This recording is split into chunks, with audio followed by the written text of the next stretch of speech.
Hello and welcome to this week's Green Shoots, a history of Irish football with Kehlan and Gary Spain. There's no Gary this week, but we do have a great interview for you as I talk to Chris Lee, author of a brand new book called Shades of Green, a journey through Irish football. Don't forget you can donate to the show as well through Patreon using patreon.com/Green Shoots Podcast. You can follow me and Gary on social media and of course our production umbrella of hippo heavyweight content. Now, Chris Lee is the author of a brand new book, Shades of Green, a journey through Irish football. Chris has also written Origin Stories, the pioneers who took football to the world, and Defiant, a history of football against fascism. And to see why he turned to writing about Irish football, I'm delighted that Chris joins us on the show. Chris, you're very welcome to the podcast. Thank you for having me on. First of all, I suppose, give us a little insight into Shades of Green, the book. What is the book about? Basically, part groundhog, part history, tour of the island of Ireland, discovering football as an outsider, as you can tell from my accent. So my previous two books, I've kind of been blogging basically about and podcasting about football. It started off as a groundhog, really. It's called Outside Right, WRITE, because it was a blog, and that was in 2015, because I was traveling a lot with work. And so if I was going to like Amsterdam, I'll see if Ajax are home or even get on the train down to like Royal Antwerp or something. And I'd write about it because there's a big community online that does that. And then basically kind of following on for that, started podcasting as well about, the history of the game and the culture around the game. And this linked very much to the dissertation I'd done at university way back in the late 90s, which was actually about Spanish identity and football, how it's expressed through football. So my first book, Origin Stories, Pioneers That Took Football to the World, came out in 2021. That was all about the roots of the game, how it got started in a country by country basis. Chapter 4 in that book is about Ireland. So that was, my first kind of experience of understanding the Irish soccer story, using, talking to local experts. My second book, The Defiant, a history of football against fascism, is fairly self-explanatory. It came out in 2022. And that's very much about how football has been a platform for political activity against authoritarian regimes. And so that was kind of coincided with the centenary of Mussolini's march on Rome in 1922. So that was fascinating. So when I was thinking about a third topic, I wasn't really kind of mulling many ideas, and I did a trip to Dublin to do a talk about my first book, actually, randomly, just in a pub with a friend who is a Bohemians fan, and then went to Bohemians the next night, and then Shelbourne Women's the following day. And I was like, there's something going on here. It's really interesting, the ultra culture and stuff around it. And because we'd done the 60-minute talk, and then the Q&A had gone on for 90 minutes. I was like, there's obviously a lot of ground to cover. 30s and the role of the GAA and stuff historically, and opposition to the game. I thought, there's something in this. So I started, reading more about it, and there is all the ingredients within Ireland for really good story, the things that interest me, so the history, the politics, and also because I'm of a certain age, I remember watching football in the late 80s, so what we have is the Taylor Report, which was after Hillsborough, so it was all about making stadiums all seater, and making, obviously it was great because we needed safety, because it had things like Hillsborough, and also the Bradford City fire, which was really terrible, so people actually literally they were death traps on the grounds. So unfortunately, the problem with that was a lot of the great grounds went. So, Derby County baseball ground, for example, Highfield Road, Coventry, where I was at university, actually, we used to go there, and that's gone. Griffin Park, Brentford, beautiful little stadium that's just finished, and Brentford's obviously moved on to a great new ground, and Everton's Goodison finishes this May. That's the original purpose-built football stadium in England from 1892, and that's going. So these, those grounds either went all seater, and the Premier League became this massive international product, global product, I should say. And I feel a lot of the atmosphere went with it. So when I came over and had a good look around both the League of Ireland and the Irish Leagues and Northern Ireland Football League, going to grounds like the Oval in Belfast and Daily Mount and Tolka Park, this is a big throwback for me. I really sort of like going to those old school grounds. It felt like, especially the Oval, which was basically like a time capsule, isn't it? Yeah. And then we covered we covered it briefly at the start of one of our shows, because we're going through that kind of we've kind of gone through it the first chronologically, so we're up to around about the late 1960s at the moment on the show. Right. But we talked about, when during the Second World War it got bombed, and and it was such a that strange juxtaposition where you have, one part of the island is on the forefront essentially of this great war that's happening around the world, and Ireland is in this kind of, I won't say bubble, but they're definitely not getting the brunt of World War II as of course they did up in Belfast around the shipyard. So yeah, it's that really kind of interesting kind of a tale of two, kind of literally tale of two sides that we kind of have on this island too. Absolutely, but the thing that's different, I suppose, is that in the League of Ireland there's a really interesting ultra culture going on, which I haven't seen replicated in the North. So I found that really appealing. I think that's obviously been helped by social media, especially post-COVID. So a lot of fans, especially the ultra groups, each club seems to have one now, if not more than one. And there was a Copper 90 documentary a few years ago, which also was one of my interviewees credited as, really kickstarting a lot of interest in the league. And the other thing, just in terms of like why I wrote this, I'm really wanted to do a one geography book. So the ones that are really, some of my favourite books are very country-specific ones. So Angels with Dirty Faces by Jonathan Wilson, people know about Argentina. John Foot's Calcio is about Italy. Morbo by Phil Ball is all about Spain. Uli Hesse did a book called Tour, all about Germany. And I think it's really good because you can deep dive and focus on one particular geography. And obviously the interesting thing about Irish football is that the politics, the football's kind of pretty much mirrored the entire politics of the island, whereas you couldn't say the same necessarily for rugby and cricket and GAA, which are still done on a entire island basis. So I thought that was worth exploring as well. And there's some good writing, there's some great local, the books that have been done locally about that. I'm trying to sort of come in with an international kind of perspective for an international audience. So that's why, one of the reasons I found it fascinating really as a topic.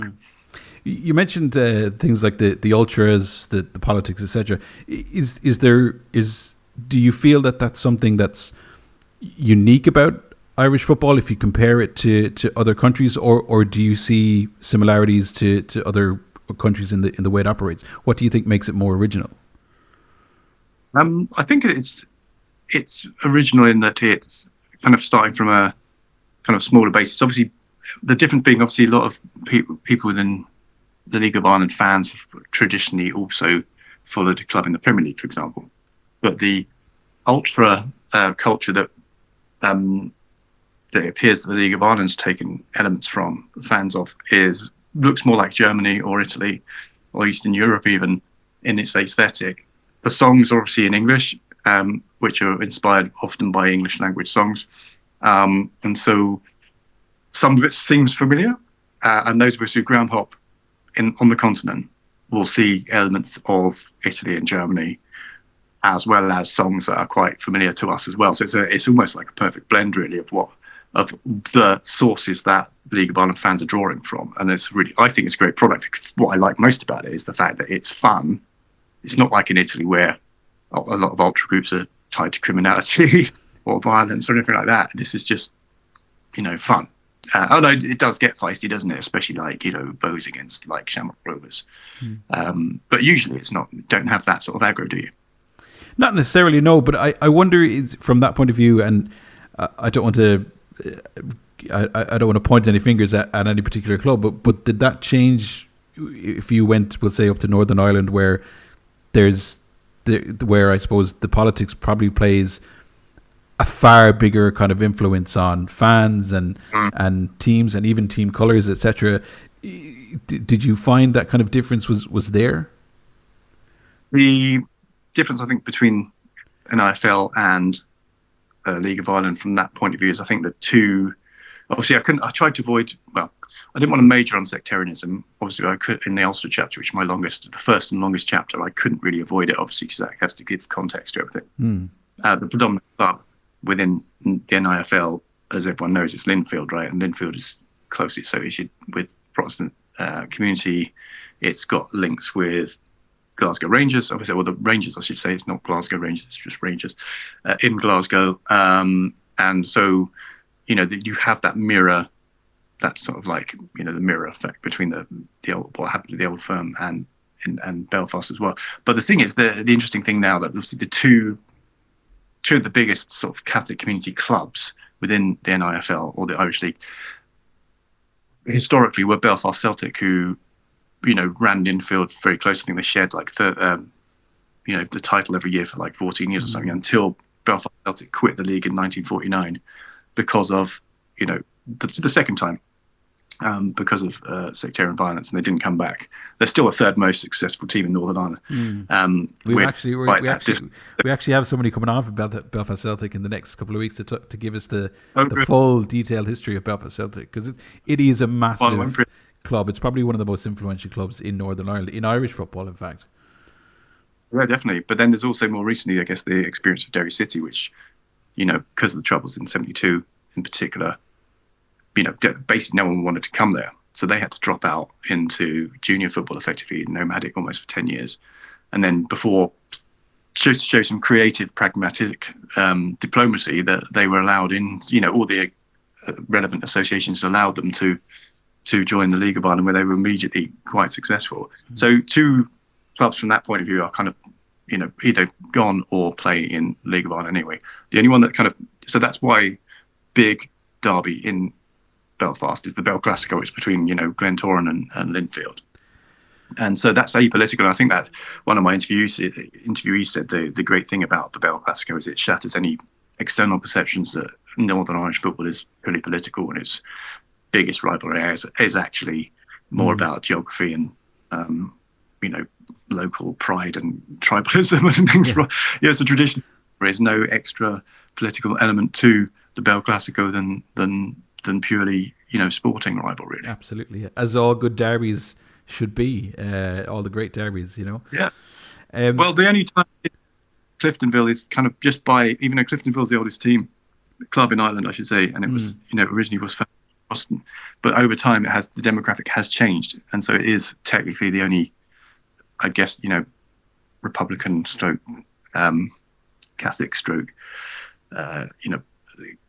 team that would, or from that, or majority fans from that community. And I must say, when I was visiting Cliftonville, I did notice that policing looked different to other grounds in terms of the type of vehicles that were there compared to, and the presence, and that when we were playing Coleraine. But I didn't think really that much of it at the time. But everywhere else I went in NIFL, there's pretty minimal, presence of any description, police-wise. I wanted to talk to you. You mentioned geography there as well. You talk a lot in the book, or I just started reading it, by the way. So I've kind of whistled to stop through the book from yesterday. But you go to great efforts to get the bus, the train, etc. These types of things. Yeah. Was there a particular point to that you didn't just rent a car and go around these grounds and these places? I thought about renting a car. It would have been a lot easier. But partly I was on a budget, partly because I was also on my own for a lot of it, so I didn't want to share that level of driving. I have driven in Cork and Kerry before. It's very windy, so I just thought unique experience. Yeah, and the good thing is, I suppose it's kind of where it's less traffic from where I live, for example, but I didn't fancy the stress and expense of. I did hire a car in Northern Ireland, but I did. I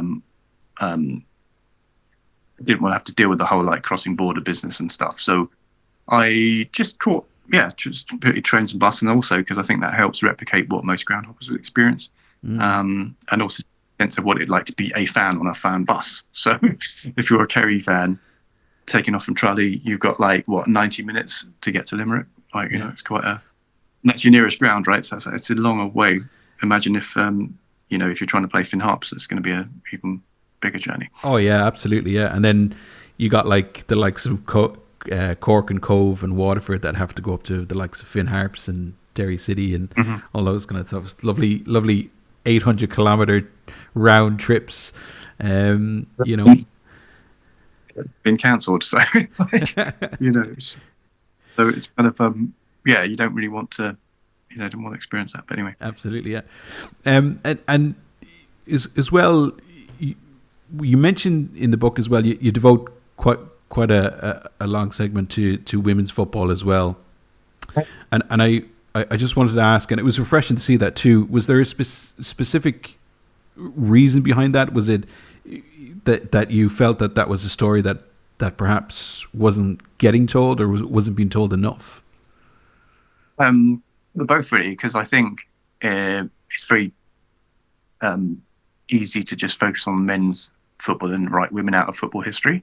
So my first book, I did a section on women's football, which basically both here in Britain and also in Ireland goes back almost as much as far as the men's game.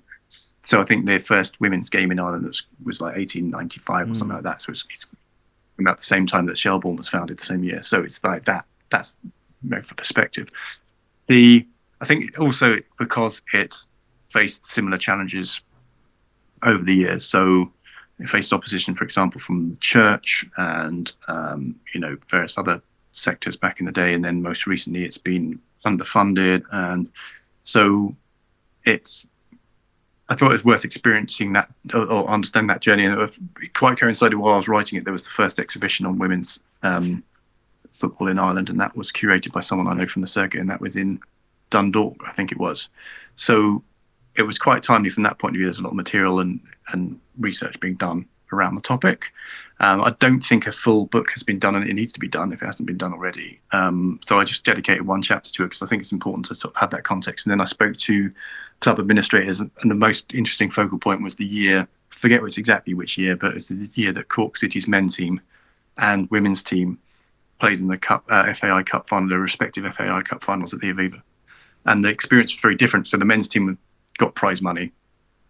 I mean, spoiler alert, I think they won, both teams won, but the men's team got the prize money, and I think they got the funding to obviously take the whole team up there, whereas the women's team didn't. And they spoke to a director who'd been involved in helping to sell scarves and merch to sort of help fund the women, because obviously they've got to go up there, stay in hotels and things.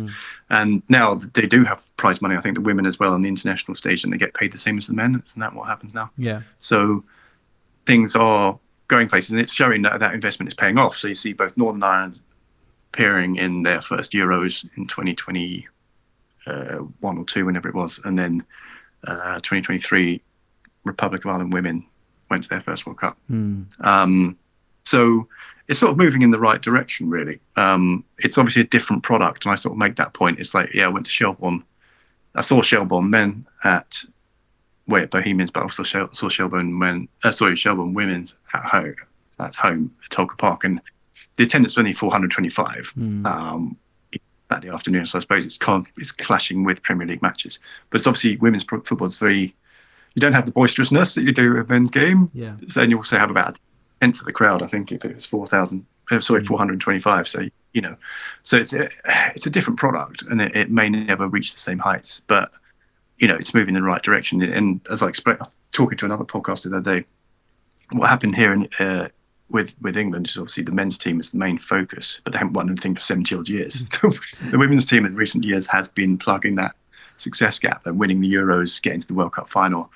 And it's almost like if the same thing happens in any country really, where the men's team aren't doing very well and the women's team does, and it starts filling the gap trophy-wise, then it's going to get a lot of attention. It's going to be a source of national pride, and that's only going to galvanise the domestic game.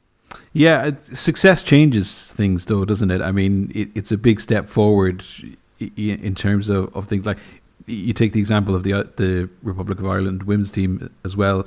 That step of getting into the World Cup a couple of years ago was a major step in pushing women's football into the spotlight.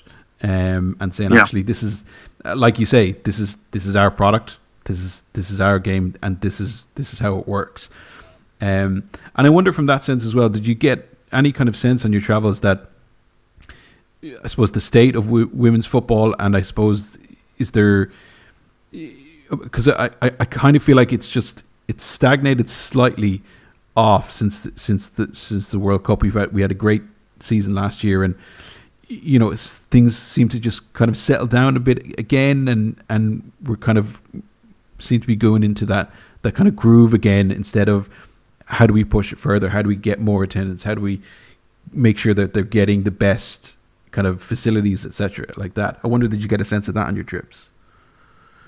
Yeah, I did, and I think it's difficult because like it's some clubs may be tempted to see it as a cost center in terms of like it doesn't make money necessarily. In fact, if anything, it might cost more to run a women's team. But also, you got to take time for things to filter through. If you're running a joint kids venture, for example, with boys and girls like under 10s, whatever, there's going to then take 10 years to end up being to their professional level. Do you know what I mean? So the question is also, we explored around contracts and how to attract people to stay, because obviously most of the team move abroad to play football. So how does helping the domestic leagues attract players to stay? So there's lots of challenges in that regard. But I think it's almost like the last couple of years have been the moment to grasp the nettle, really, both for both Public of Ireland women's team and also in the north as well. In terms of like pushing for change, pushing for development funding and things like that. And I think that there's still probably appetite for it, isn't there? Yeah, and I think it comes as well from things like getting major sponsors and things like that as well. Because if you look at the GAA game here at Lidl, kind of went all in on kind of supporting that, and then TG Ceathair, which is the National Irish Language television station, came in on top of that as well, and now TG Ceathair show women's football as well. So it needs that kind of outside kind of support, doesn't it, to drive that on and say, look, yeah, it's different, it's a different product, but we feel that there's essentially that there's money to be made out of it here, and so we're going to drive this as a product. Yeah, and anyone that goes into it sponsoring now, I think, could expect to grow with the product. So they're probably getting a value product at the moment if they went into it. So that's one of the comments that one of my interviewees says. It's like, yeah, it's time for sponsors to put their money where their mouth is. You talk about how you're supporting women.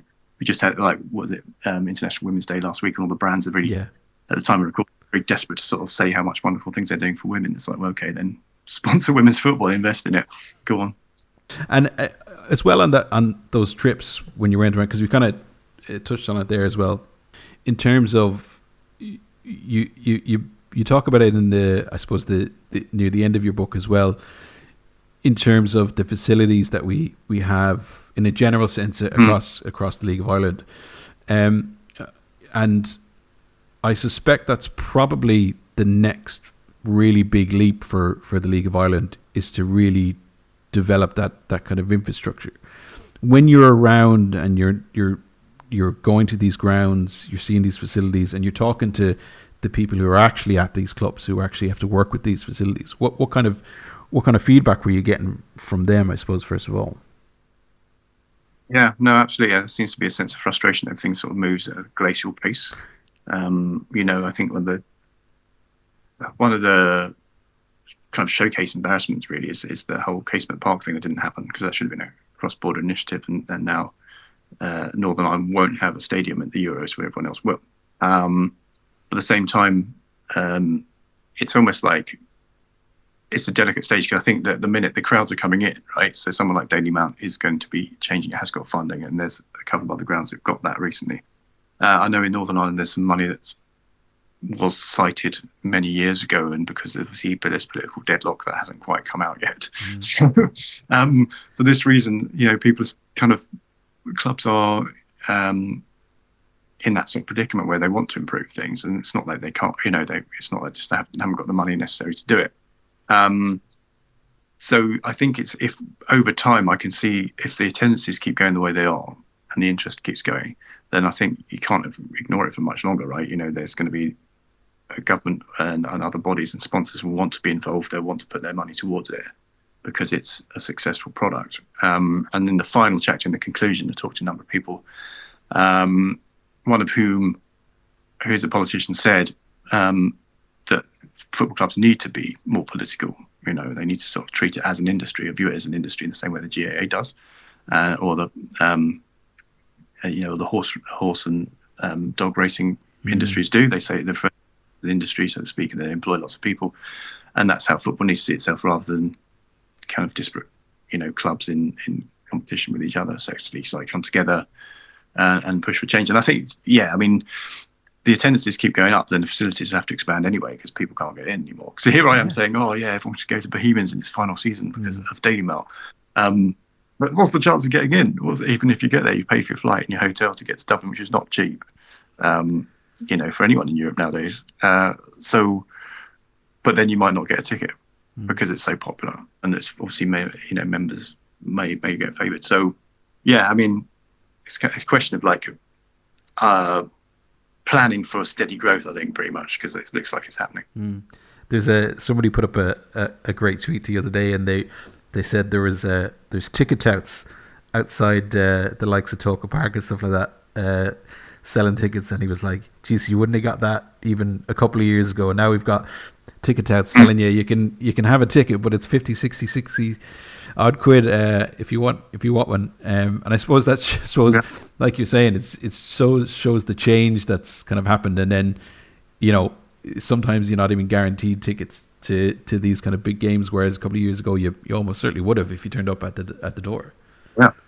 Well, it's a nice problem in many ways, and there's many reasons for that, in terms of like, why is it popular? And it seems to be a mixture of, I think I alluded to that before, of younger players staying longer, partly because of Brexit, which I didn't vote for, by the way. I want everyone to know that.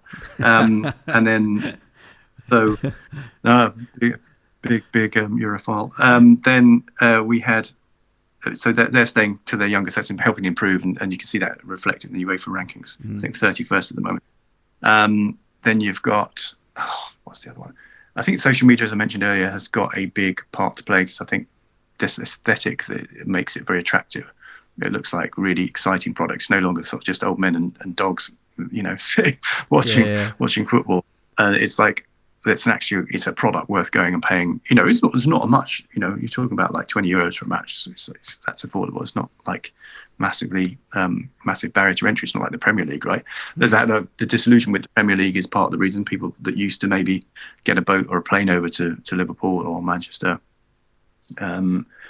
now would think that's a £300 weekend or €400 weekend, whatever. I'm not going to do that anymore. I'm going to buy a season ticket for that amount. Well, I mean, season tickets are for across the League of Ireland. I would, off the top of my head, you're probably looking at a variation between 195 to probably €285, depending on what team you're looking to get your season ticket for. So, I mean, it's not like you're breaking your bank to go watch a team for a whole season. Do you know what I mean? Whereas one trip to London, Manchester, Liverpool, Glasgow, it's going to cost you the best part of £500. Yeah, absolutely. I mean, this is the same movement that's going on here as well. A lot of people disillusioned with the top flight, partly because not just the cost, the whole internationalization of it. So very few are actually British owned anymore anyway, the club wise, and so the distance between the fan and the club is massive. In an emotional sense, you may physically still be in that area and have that name, but it's the distance is huge. So a lot of them are dropping down the leagues, watching non-league football or spending that money going abroad, which I've been doing for years anyway. So you get way better value for it and way better experience, I think, in my personal opinion. And I think a lot of people obviously over in League of Ireland are having that experience right now and just thinking, I've had enough, I'm going to go. Or, hit two things. You can do Friday night football, watch your local club live, and then maybe tune in on television to see the Premier League team that you follow on at 3 p.m. I think there's a knock-on effect as well in terms of the national team too, because like I made a little short video a couple of years ago, and it was basically like, I would tweet out every time Republic of Ireland lost a match. Do you know what I mean? Which was in the past couple of years, that's been quite often.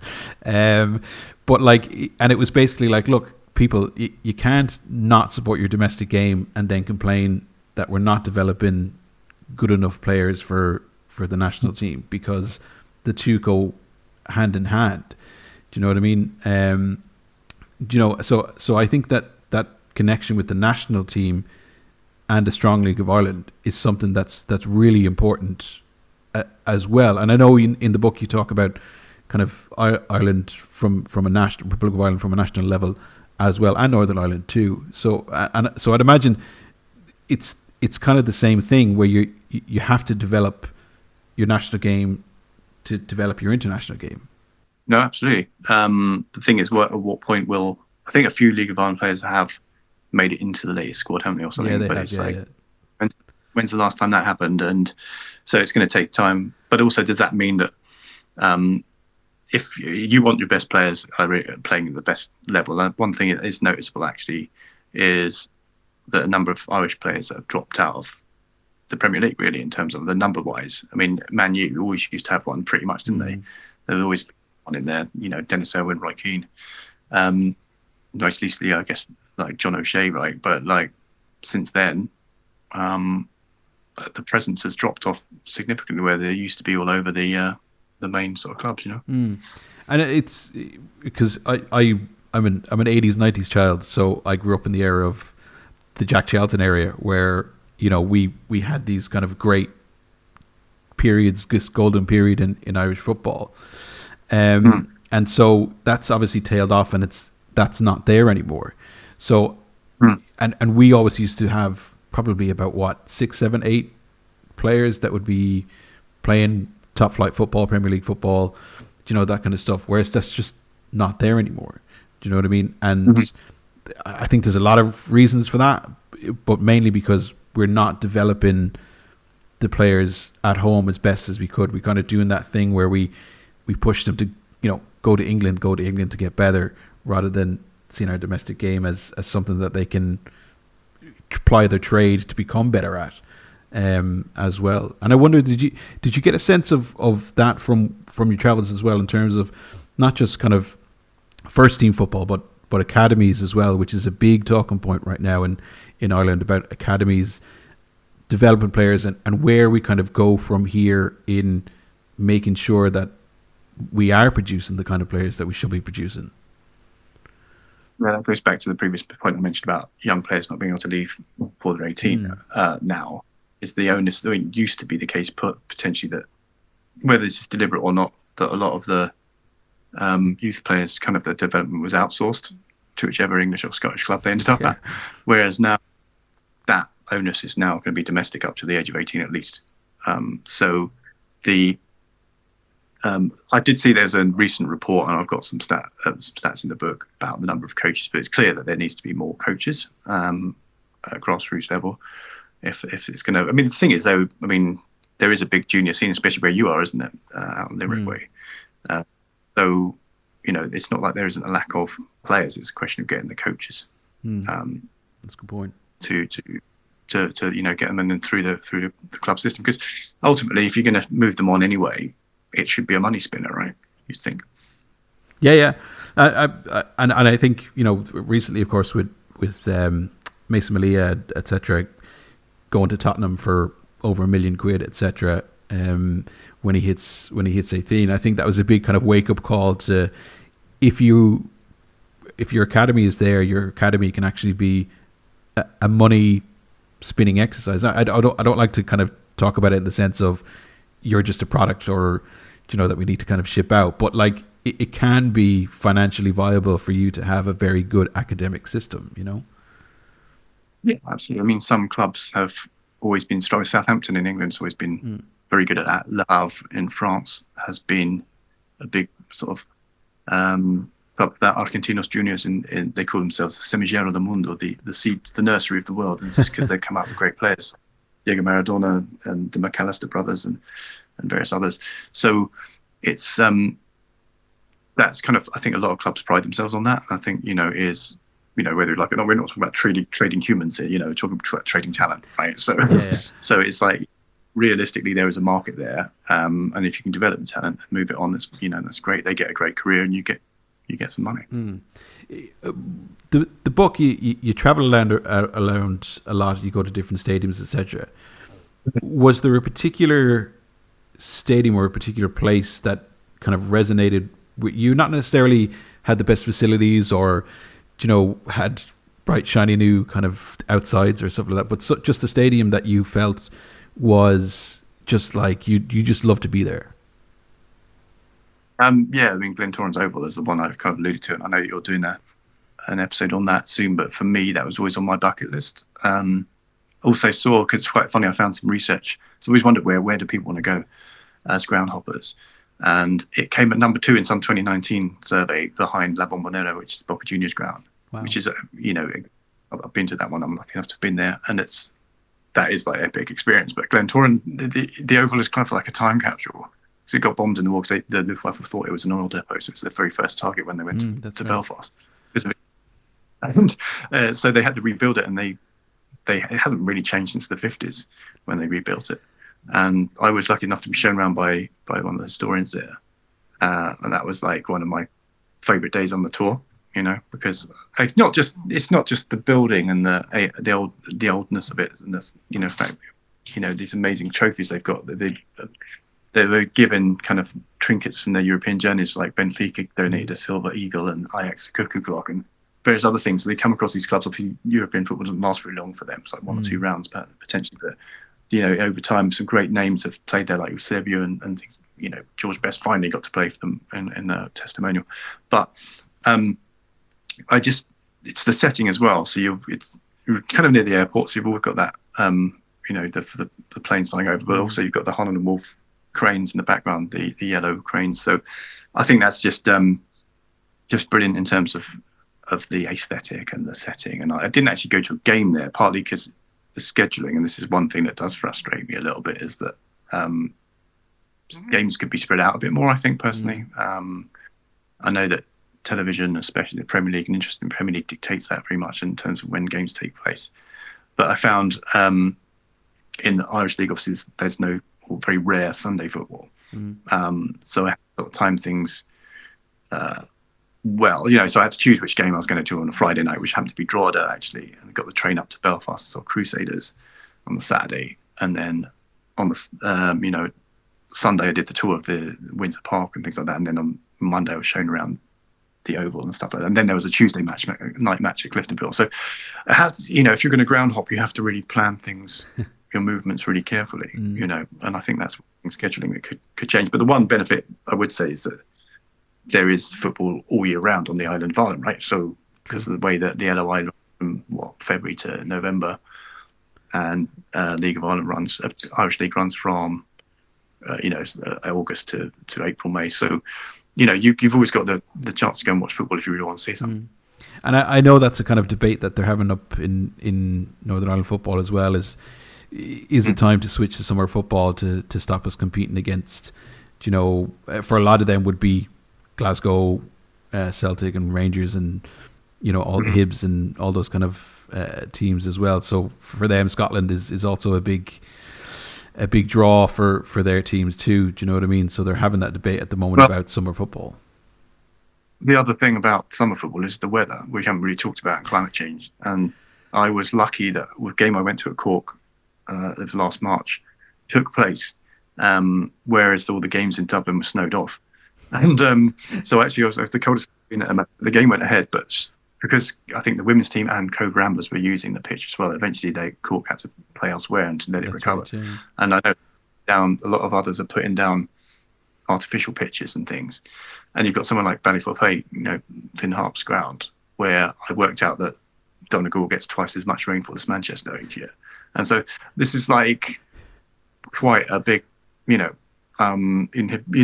problem if you can't deliver on matches. And even Tallock, didn't it? Recently, it's had a cancellation not so long before. So it's, that's meant to be the most advanced ground in the league, and yet it's still susceptible to weather events. So I think it's, that is one of the things to consider. And I think, summer football is going to stay the way, really, because winter sounds a bit dicey. Yeah, and also it puts pressure on players too, because they have to make up the schedule somewhere. So sometimes it could be you have to play on a Friday and you got to play on a Monday. Do you know what I mean, to make up that schedule? So I suppose it takes away the pressure from the players too. But I suppose that when you mentioned kind of the Oval and those grounds as well in terms of that kind of stuff, but I've always had this kind of, I suppose, a sense of romantic view of footballs and football stadiums. And I've always loved the ones that you just kind of, the ones you just turn the corner in a housing estate and all of a sudden there's this, there's just structure with brick and iron just sitting right in front of you. And I sense there are a lot of kind of Irish stadiums that are like that, very much, that are just slap bang in the middle of a housing estate. And I think that's one of the things that I love about Irish football too, is that you get that sense of you're slap bang in the middle of the community, like Gary Owen, like Treaty United, Turner's Cross, Cove, and all of these kind of things as well. And I wonder for you, did you get that sense of community, which I think is a big thing now within the League of Ireland? It's something that they really want to push. Yeah, I mean, I think that's one of the things that's going back to what I said at the beginning. I used to miss about traditional football in England on a Saturday at 3 p.m. was the walk. It's part of it. It's meet your friends in the pub and it's walk to the ground, and you see the ground before you hear the ground before you get there, because you can see the floodlights, right? And that's kind of part of the ritual almost, and that gets lost when you end up in a bowl in an industrial estate that you have to get drive to, or it's that charm has gone. There's nothing like walking to Fratton Park, Portsmouth, for example, which is still there, or Luton's ground. I think it's changing obviously, but there's famously you can walk between people's houses to get there. But yeah, that's, for me, that is football, and that's part of the things I really liked about the charm of the League of Ireland. Going to Turner's Cross, walking through past houses and seeing the floodlights getting closer, and a lot of that. The one Daily Mail, of course, is the ultimate, because they're sort of those wonderful old ramshackle kind of floodlights. I know they're going, but such an iconic part of the Fitzroy sort of landscape. Yeah, it's a big shame. I remember I was there years ago for something, and your mad basically was like, there's a floodlight that basically goes up underneath one of the stands, so the floodlight goes through the top of the stand, and etc. etc. And he jokingly said, he was like, "Oh yeah, that's keeping the roof up. It supports the floodlight supports the roof. That's why it doesn't come down." I mean, that's the thing. It felt very familiar and very alien at the same time. I said this before, and the analogy I used was I was in the Jody stand, so the main stand at Bohemians, and to my right, I saw this sort of condemned stand. It's concrete with grass growing on it, and behind it was some other concrete building. I thought, this could be like Eastern Europe.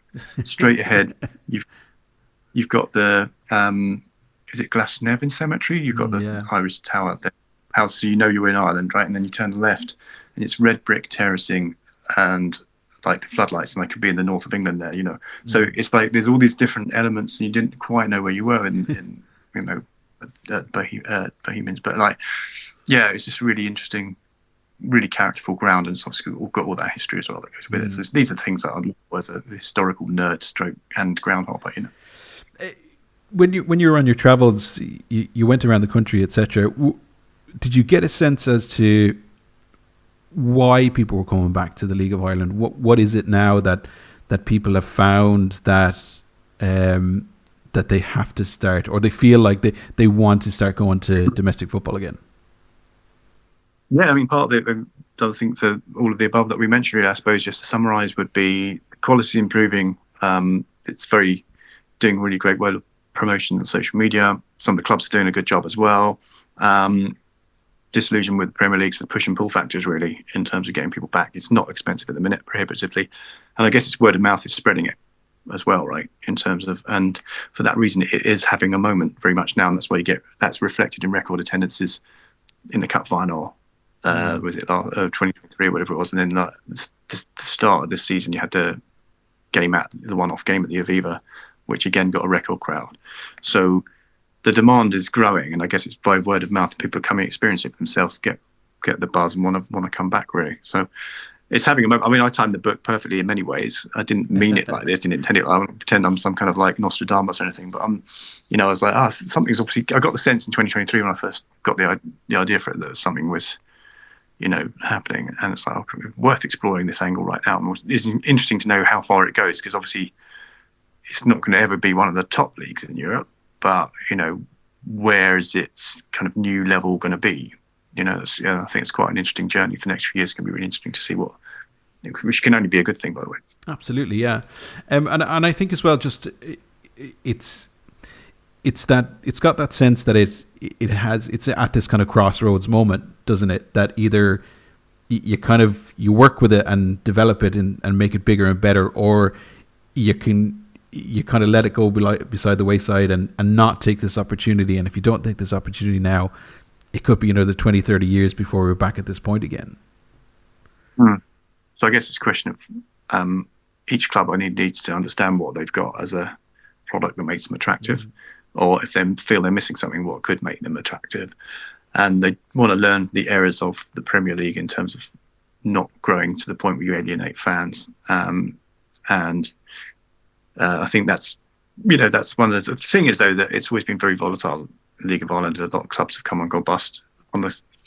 So it's not got a great record in that regard. And I think one of the clubs I mentioned is Sporting Fingal, which I'm sure you remember. Yeah. Between the cycle of 4 years, so that's typically between 2 Olympics or 2 World Cups, had come along, got promoted, won the FAO Cup, tasted European football, and then gone bust. it's like, and that sort of almost epitomises what the problem that a lot of clubs have had. Cork has 10 or 11 iterations of a football team, and even this current one's been going for odd years, but still struggles, or has struggled, I should say. So I think it's like learn from the past, really, take advantage of this moment and get the balance right, really. Finally, just as well, what I loved about your book was, and you mentioned that you're not, this was a kind of learning experience for yourself too, in terms of writing this, but also that it's almost like it's a really good kind of beginner's guide, if you want to put it that way, to Irish football, past and present, and kind of where it kind of intersects now, I suppose, in terms of the whole story. Was that did you mean to do that, or was that just how the book kind of came out? It was quite deliberate, actually, because like I said, at the beginning, I was trying to write this as an outsider and explaining it to an international audience. So I'm a curator rather than a writer in this regard. All the voices are local voices. The only time you'll hear me expressing an opinion is what I thought of a particular game or stadium or whatever. So I picked it, because I work in marketing, so the whole thing is we don't assume knowledge from our audience. So yes, I've seen on BBC final score roundup, you'll see teams like Dungannon Swifts mentioned, and Glentoran, and you'd have no context around who these teams are, and I'd be interested to know who what's behind them, where are they, where are these places. And so I think football can be an incredible educational device, so, but not from just a geography point of view, but some history point of view. And I think where Ireland is interesting from a historian point of view and a groundhopper's point of view is that the football does mirror the politics and the identity discussions of the last 150 years. So it's from that point of view, I think it's the perfect subject matter. And I say that as I sound quite scientific in that regard, but it's definitely subject that I think of this book whose time has come, really. Yeah, absolutely. Yeah, definitely. Highly recommend the book. If people want to get their hands on it, where can they do that? Where can they buy the book?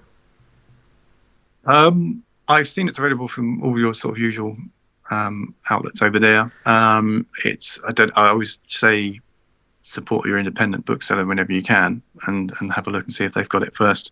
Otherwise, it is available on the more bigger the bigger platform. Fantastic. Which I shan't name. Yeah, but we all know who they are. They don't need to advertise them. Yeah, exactly.